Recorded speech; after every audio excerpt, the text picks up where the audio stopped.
ನಮ್ಮ ನ್ಯೂಸ್ಗೆ ಸ್ವಾಗತ.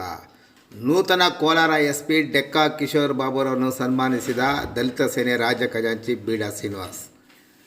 ದಲಿತ ಸೇನೆಯ ರಾಜ್ಯ ಖಜಾಂಚಿಯಾದ ಚಿಂತಾಮಣಿಯ ಬೀಡಾ ಶ್ರೀನಿವಾಸ್ರವರು ಕೋಲಾರ ಜಿಲ್ಲೆಯ ನೂತನ ಜಿಲ್ಲಾ ಪೊಲೀಸ್ ವರಿಷ್ಠಾಧಿಕಾರಿಯಾಗಿ ನೇಮಕವಾಗಿರುವ ಡೆಕ್ಕಾ ಕಿಶೋರ್ ಬಾಬುರವರನ್ನು ಮಂಗಳವಾರ ಕೋಲಾರದ ಅವರ ಕಚೇರಿಯಲ್ಲಿ ಸನ್ಮಾನಿಸಿ ಗೌರವಿಸಿದರು. ಈ ಸಂದರ್ಭದಲ್ಲಿ ಕೋಲಾರ ಜಿಲ್ಲಾ ಅಧ್ಯಕ್ಷರಾದ ಸಚಿನ್, ಶ್ರೀನಿವಾಸಪುರ ತಾಲೂಕು ಅಧ್ಯಕ್ಷರಾದ Naveen Kumar DT, Chodappa M, Harish KS, Mettalli ಗ್ರಾಮ ಪಂಚಾಯತಿ ಸದಸ್ಯರು ಹಾಗೂ ಚಿಕ್ಕಬಳ್ಳಾಪುರ ಉಪಾಧ್ಯಕ್ಷರಾದ ನಾರಾಯಣಸ್ವಾಮಿ, ವಿಜಿ ನಾಗ, ಸಂತೋಷ್, ನವೀನ್ ಮತ್ತಿತರರು ಉಪಸ್ಥಿತರಿದ್ದರು.